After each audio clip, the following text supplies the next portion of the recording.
Doctor Gajanand आर्य शास्त्री का सबको नमस्ते।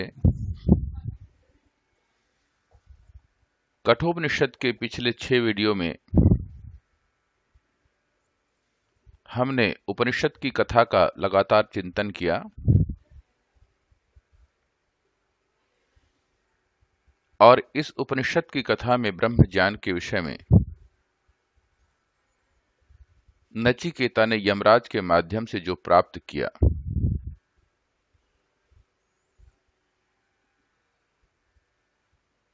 उन सब बातों का चिंतन करते हुए आगे ऋषि लिखते हैं, ईश सर्वेषु भूतेषु गूढ़ात्मा न प्रकाशते दृश्यते त्वयाग्रया बुद्ध्या सूक्ष्मया सूक्ष्मदर्शी।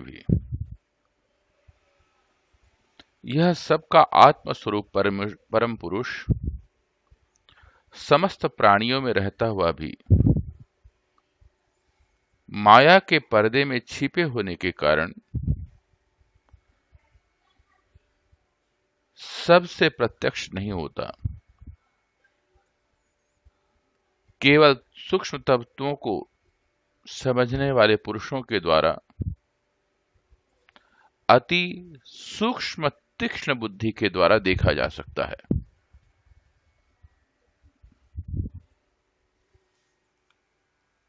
नचिकेता को यमराज समझा रहे हैं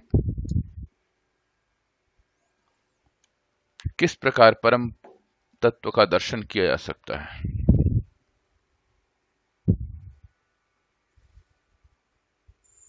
यह स्पष्ट है, जब मनुष्य अपने दृष्टि को बाह्य दृष्टि भी देखे और अंतर की दृष्टि देखे, तो दोनों में बड़ी विभिन्नता है। बाह्य दृष्टि से मतलब है हम शीशे में जो देखते हैं या एक दूसरे को प्रत्यक्ष आंखों से देखते हैं, वो बाह्य दृष्टि है। इस बाहर के आंख से जो कुछ नहीं देख सकते, लेकिन पलकों को बंद करने के बाद जो देखा जा सकता है, उसे भीतर की दृष्टि कहते हैं।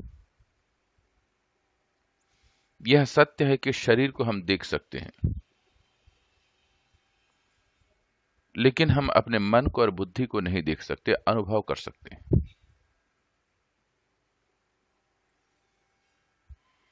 हम शरीर को तो देख सकते हैं, लेकिन अपनी आत्मा को देख नहीं सकते।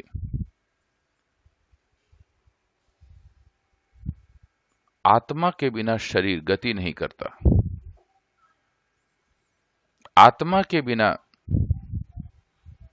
मन और बुद्धि दोनों में सोचने और समझने की ताकत नहीं होती। इसीलिए भीतरी दृष्टि को भी थोड़ी देर देखना अनिवार्य है। जो व्यक्ति भीतरी दृष्टि को देखना शुरू कर देता है, उसे लेखक ने उसे उपनिषद में ऋषि ने सूक्ष्म तीक्ष्ण बुद्धि कहा है। और इन दोनों को दृष्टा और दृश्य, देखने वाला और जिसको हम देखना चाहते हैं, दोनों के बीच में इसमें लिखा है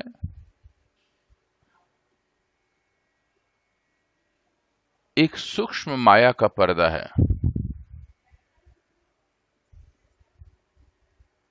यही माया का पर्दा तो सारे संसार में है। परमपिता परमात्मा ने इसको रखा है।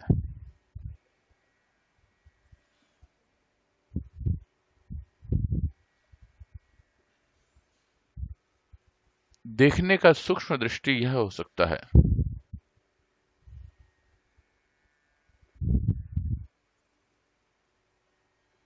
कि एक बुद्धिमान व्यक्ति अपने तर्क से, अपने बुद्धि से, अपने विवेक से देखना जब चाहता है, तो उसके पास शास्त्रों का प्रमाण होता है, उसके पास अपनी तार्किक बुद्धि होती है, वैचारिक बुद्धि होती है। उपनिषदकार ने ऐसे को बुद्धिमान और वैज्ञानिक कहा है, दार्शनिक कहा है। लेकिन जब वह सूक्ष्म से सूक्ष्म बुद्धि वाला जब कह रहा है, तो उसका उद्देश्य है कि जो जिसकी बुद्धि शांत हो गई हो, पवित्र हो गया हो मन, जिसकी आत्मा शुद्ध हो चुका हो। शांत, पवित्र और शुद्ध, इन तीनों शब्दों का प्रयोग इसलिए किया गया है। बुद्धि में इन तीनों का और मन में इन तीनों का आने के लिए बड़ा कठिन समय लगता है, क्योंकि जब वाणी को बंद कर दें, पलकों को बंद कर दें, तो मन और अधिक सोचना शुरू कर देता है, बुद्धि और अधिक विचार करना शुरू कर देती है।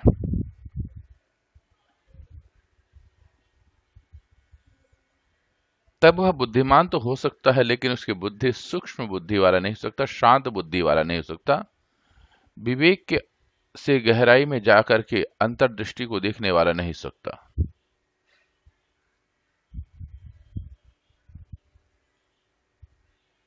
जिन बातों को लेकर के, जिन संग्रहित बातों को, जिस इकट्ठे किए हुए बातों को लेकर के वह देखता है,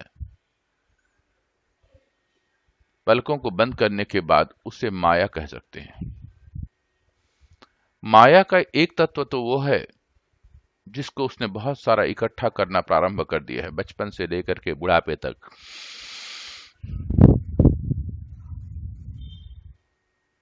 उनको भी देखता है कि मैंने जीवन भर यह माया को इकट्ठा किया है। माया का मतलब धन ही नहीं हो सकता। कई बार आपकी विद्या भी माया बन जाती है।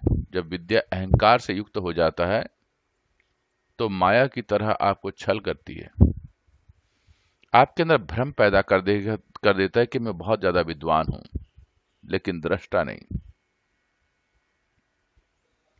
विवेकी नहीं। इस प्रसंग पर मुझे एक छोटी सी बहुत सुंदर बात याद आती है। एक विश्वविद्यालय का प्रोफेसर, बड़ा विद्वान, बड़ा तर्कशील, मधुर वक्ता, पढ़ने वाले छात्र बेहद प्रसन्न रहते। बहुत गहराई से विद्या अध्ययन कर रखा था।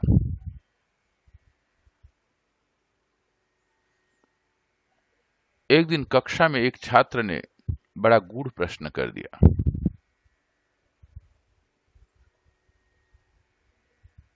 कहा कि गुरुदेव, ये जितने सारे आप विद्याएं देते हैं, जिन शब्दों का प्रयोग करते हैं, इन शब्दों की उत्पत्ति, इन विद्याओं की उत्पत्ति किस इतिहास से, किस ग्रंथ से या किस स्थान से हुई है?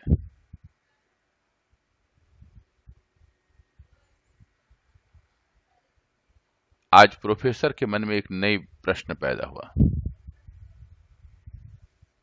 उसने अनेक सारे ग्रंथों का अध्ययन किया था, लेकिन इस प्रकार का भी नहीं सोचा था। विश्वविद्यालय की बहुत बड़ी पुस्तकालय में, बहुत बड़ी लाइब्रेरी में पहुंच गए, कुछ पुस्तकों को छान मारा। कहीं प्रश्नों के उत्तर तो मिल गए, लेकिन थक गए थे।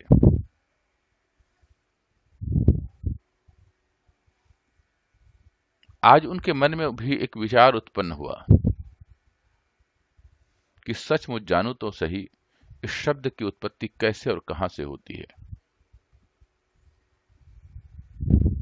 ये मेरे हैं या किसी के द्वारा दिए हुए हैं?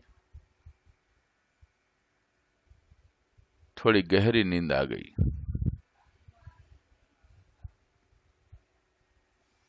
और इस गहरी नींद में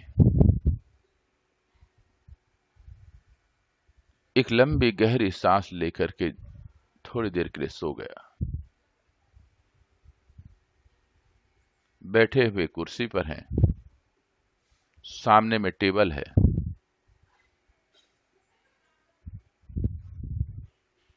माथा टेबल पे पहुंच गया और धीरे से नींद आ गई। थोड़ी गहरी निद्रा के पश्चात स्वप्न अवस्था में पहुंचे। स्वप्न में एक बड़ी शक्तिशालिनी राक्षसी आई और उससे प्रश्न करते हैं कि हे प्रोफेसर साहब, हे विद्वान, आज एक छोटे से प्रश्न से घबरा गए? कभी अपने ऊपर झांक करके देखते कि मेरे शरीर के अंदर में शब्द की उत्पत्ति कहां से होती है? कभी सोचा तुमने? घबराहट से उस भयंकर रूप को देख करके, इस प्रश्न को देख करके सपनों में चेहरे को झिझोड़ते हुए, कपकपाते हुए एकदम आंखें खुल गई तो देखा सामने से राक्षसी गायब। आज रात को विद्वान प्रोफेसर को नींद नहीं आई। बहुत सोचते रहे। ब्रह्म मुहूर्त में उनके दिमाग में एक बात आई, मैं सबसे पहले अपने आप के अंदर ढूंढूं कि मैंने इतने सारे शास्त्रों का अध्ययन किया, सचमुच शब्द की उत्पत्ति कहां से होती है। तो पता क्या लगा, जब मन और बुद्धि विचार मिलकर के विचार करते हैं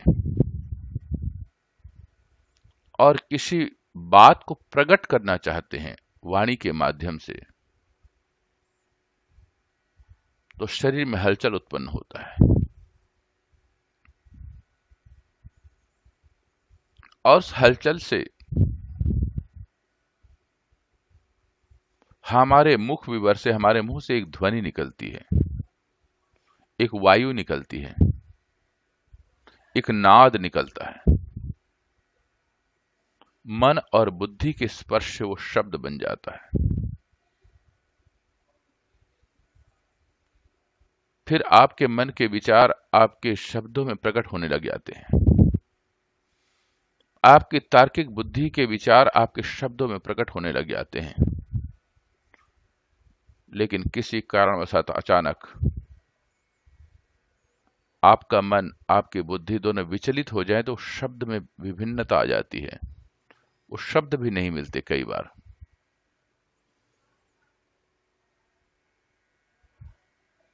इस प्रश्न का उत्तर उन्हें मिल गया। उनके मन पवित्र हो गए, बुद्धि पवित्र हो गई, सूक्ष्मता से गहराई में जाकर के शुद्ध हो गया, शांत हो गया मन। जान पाया कि ज्ञान और विवेक का मूल आधार क्या तत्व है, शब्दों का मूल आधार क्या है, विद्या का मूल आधार क्या है। लेकिन जब कोई व्यक्ति शांत होकर के उच्चारण करता है तो बहुत अल्प बोलता है, थोड़ा बोलता है, और जो बोलना चाहता है उसमें गहराई होती है।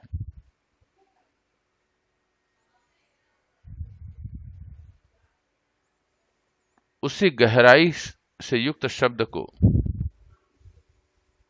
सूक्ष्म से सूक्ष्म बुद्धि वाले के द्वारा देखा जा सकता है। यह कठोपनिषद में वर्णन है। आगे और कहते हैं, यदिच्छादमानसी प्राज्ञ तदेच्छद ज्ञानमात्मनि, ज्ञानम आत्मनि महति नीच्छेद तच्छान्तमात्मनि, उत्तिष्ठत जाग्रत प्राप्य वरान्निबोधत। क्षुरस्य धारा निश्चिता दुरत्यया दुर्गम यत् कवयो वदन्ति। बुद्धिमान साधक को चाहिए कि वाणी को मन में निरुद्ध कर दे, पहुंचा दे, और मन को ज्ञान रूपी बुद्धि में और ज्ञान रूपी बुद्धि को आत्मा में विलीन कर दे। उसके पश्चात शांत होकर के अपने आप में परमात्मा को विलीन कर दे। इसीलिए लिखा है यद इच्छित मनसी प्राज्य, एक बुद्धिमान व्यक्ति का एक कर्तव्य बनता है। फिर कहते हैं कि अगर ये आपने कर लिया तो उठो जागो,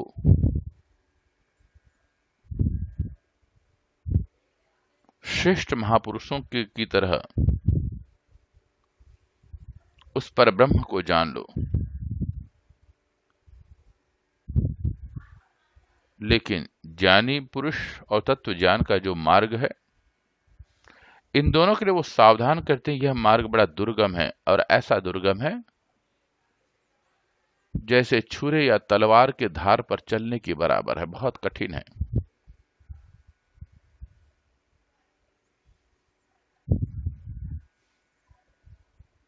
तो साधक को यह आवश्यक है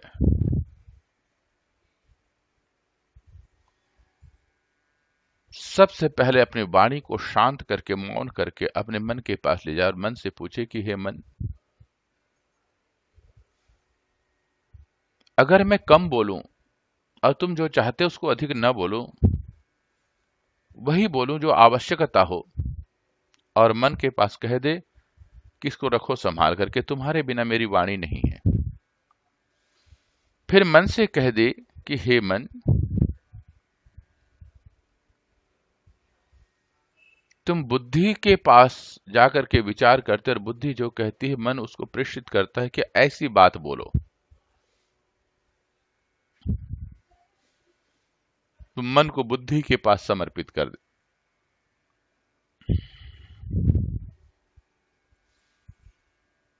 और बुद्धि से कहें कि हे बुद्धि, तू बड़ा तर्कशील है, विचारशील है, मैं तेरी बुद्धिमत्ता और तेरी महानता को जानता हूं, लेकिन शरीर में आत्मा ना हो तो तुम कार्य नहीं कर सकते। इसीलिए बुद्धि को क्या करे, आत्मा में समर्पित कर दे।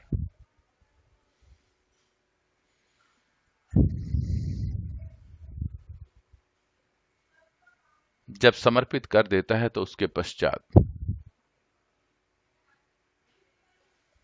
उसकी आत्मा का प्रकाश शरीर के अंग अंग में फैल जाता है। चेहरे की आभा मंडल शांत और अद्भुत हो जाता है।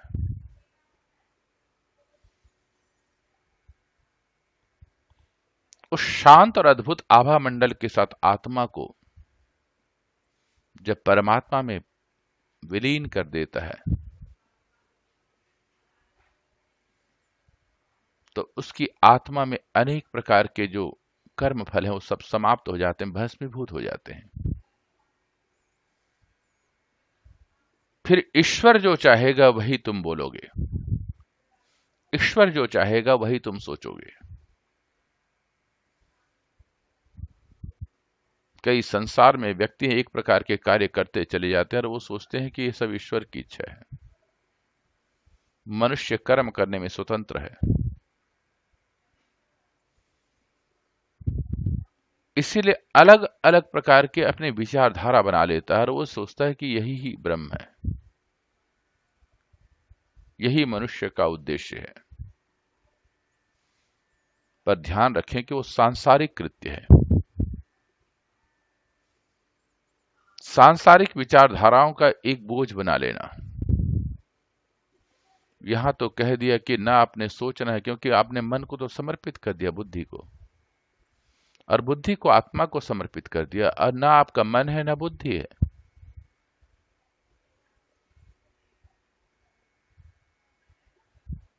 मैंने सुनी है एक बहुत सुंदर सी कहानी।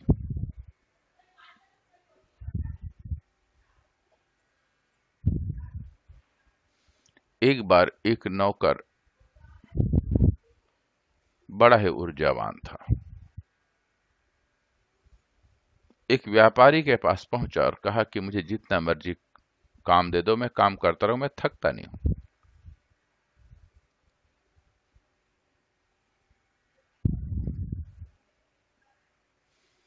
उस ऊर्जावान नौकर को प्राप्त करके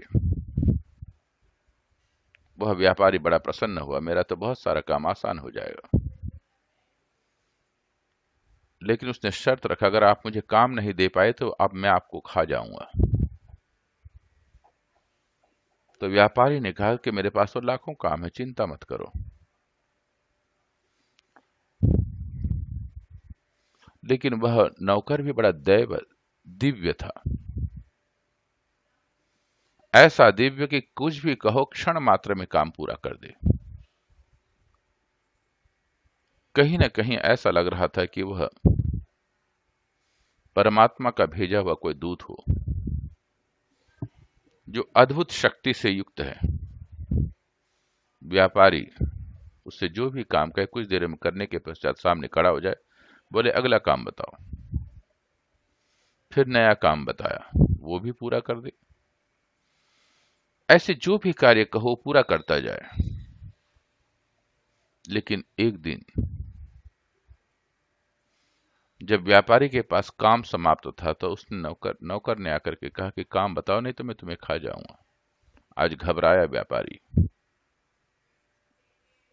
मालिक घबरा रहा है, नौकर ऊंचा है, सामने खड़ा है।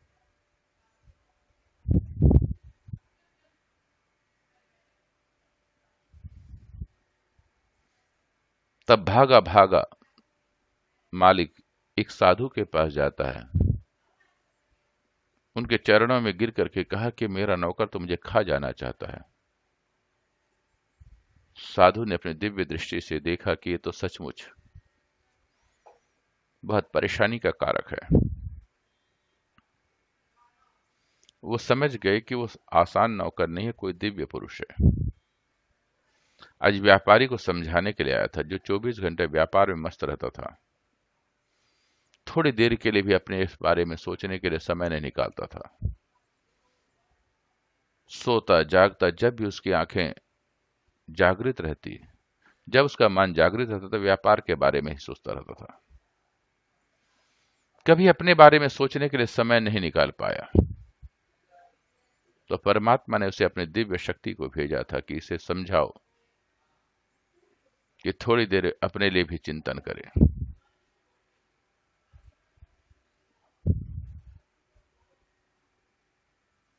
उसने कहा कि उसे कहो कि अपने घर के आगे एक खंभा गाड़े और खंभा में तेल लगाए और उसमें बार बार उसमें चढ़े और उतरे जब तक से मैं अगला आदेश ना दूं।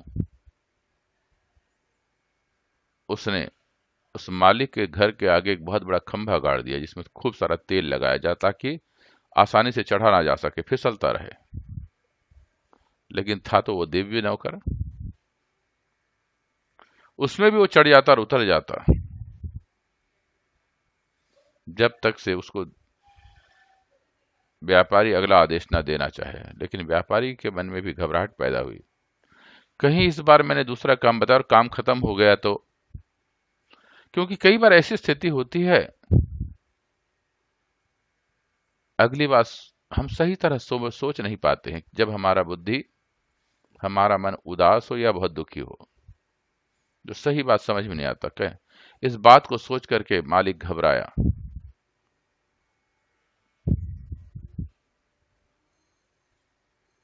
लेकिन अचानक वह दिव्य पुरुष प्रकट होकर के कहा, कभी अपने बारे में सोच लिया करो, आज प्रभु ने मुझे भेजा है एक दिव्य रूप के रूप में। और वो कौन है? तुम्हारा मन। मन हमेशा सोचता रहता है, वही असली नौकर है, तुम्हारे को नौकर बना रखा है। वास्तव में तुम्हारी आत्मा, तुम स्वामी हो, तुम मालिक हो। क्योंकि आत्मा तुम्हारी, इंद्रियां तुम्हारी, शरीर तुम्हारा, सबके मालिक तुम हो, लेकिन मन के नौकर बने हुए हो। जो मन कहता है वही करते चले जाते हो। और एक समय ऐसा आता है कि यही मन तुम्हें खाने लग जाता है, जब बहुत सारा धन, वैभव, माया इकट्ठा हो जाता है। बोलते हैं इन सब का क्या करूं? परिवार के लोग खाने दौड़ते हैं, समाज के लोग खाने दौड़ते हैं, सुरक्षा करना मुश्किल हो जाता है। नौकर चाकर के अलावा चोर उचक्के, सरकार, सभी उसको रगड़ना शुरू कर देते हैं। तब उस समय में सोचता है कि मैं क्या करूं, भागम भाग की दुनिया में मैंने इतना क्यों भागा। थोड़ी देर समय निकालो, समर्पित कर दो अपने आप को परमात्मा के चरणों में। इसीलिए कहा, उठो जागो, आज से ही शुरू कर दो, कल की प्रतीक्षा मत करो। जाग जाओ। और जैसे श्रेष्ठ महापुरुषों ने अपने जीवन को परिवर्तित कर दिया, उनकी तरह। लेकिन ध्यान रखना, जब पलकों को बंद करोगे तब हमारा सारा का सारा तुम्हारा संसार उपस्थित हो जाएगा। घबराना मत। घबराओगे तो रास्ता भटक जाओगे।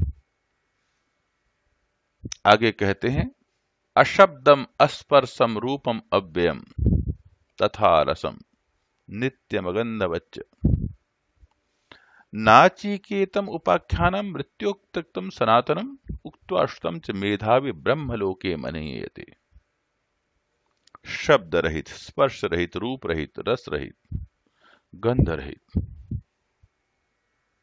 नित्य अनादि अनंत असीम महान आत्मा को जो जान लेता है, उस जानने के पश्चात उस परमात्मा में अपने आप को विलीन कर देता है। ध्यान रखें, आत्मा और परमात्मा में बड़ा लगभग करीबी है। बस परमात्मा महान है, आत्मा महानता को प्राप्त नहीं किया है, महानता के रास्ते को ढूंढ रहा है। उसमें शब्द नहीं होता, आवाज नहीं होती, स्पर्श उसको छू नहीं सकते, उसका कोई रंग रूप आकृति अगर आंखों से देखना चाहते तो देख नहीं सकते, उसको चखना चाहोगे तो उसमें कोई स्वाद नहीं मिलेगा, सूंघना चाहोगे तो कोई सुगंधी नहीं मिलेगी। लेकिन ध्यान रखना, आत्मा और परमात्मा दोनों ही अविनाशी हैं, नित्य हैं। दोनों का कोई आदि नहीं है। बस इतना याद रखना, आत्मा को परमात्मा में विलीन करके ही श्रेष्ठता पाया जा सकता है।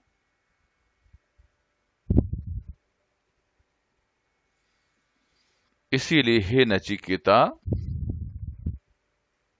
तुम मेरे दरबार पे आकर के इस ब्रह्मलोक के ज्ञान को प्राप्त कर रहे हो। और जो लोग इसको देख लेते हैं, जान लेते हैं, समझ लेते हैं, वो ब्रह्म को जानने वाले व्यक्तियों के सभा में जाकर इसका वर्णन करते हैं। उसके लिए लिखा, प्रयतः श्राद्ध कालेव तथा अंत्याय कल्पते तदानंताय कल्पते इति य इदम परमम गुह्यम श्रावयेत् ब्रह्म संसदि। ऐसे लोग, जो लोग जानना चाहते हो, सुनना चाहते हो, समझना चाहते हो, उन्हीं लोगों को सुनाए।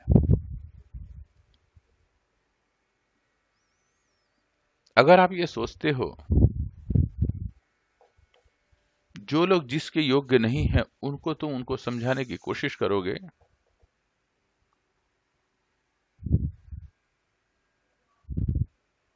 तो तुम्हारे शब्द बेकार जाएंगे, तुम्हारा ज्ञान बेकार जाएगा।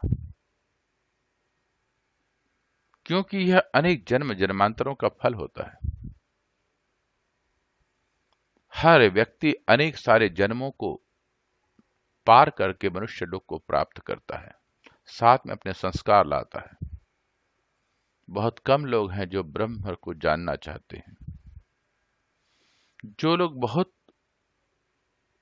तपस्या करते हैं उनको उसका फल मिलता है, वो इसकी तरफ रुचि रखते हैं।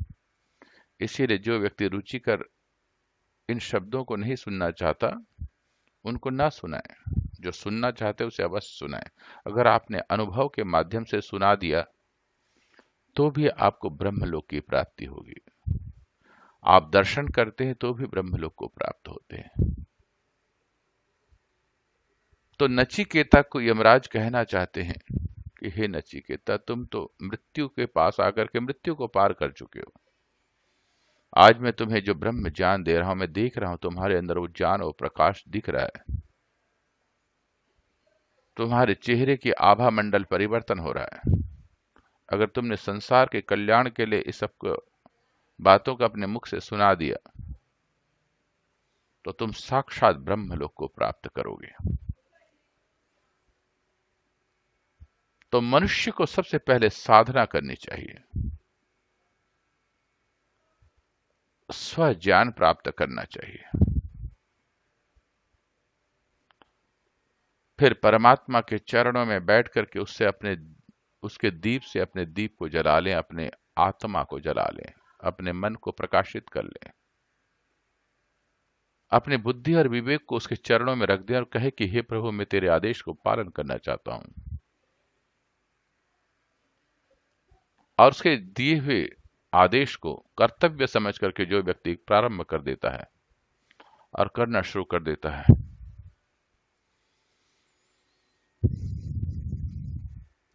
उस व्यक्ति को कठोपनिषद का ज्ञान प्राप्त होता है। इसीलिए हे मनुष्य, इस ज्ञान को प्राप्त कर। इसके साथ हम कठोपनिषद के 6ठे अध्याय को समाप्त कर रहे हैं। छठा प्रवचन समाप्त करके 7वां को समाप्त कर रहे हैं और अगले प्रवचन को आपको अगले वीडियो में प्राप्त होगा। सबको नमस्ते।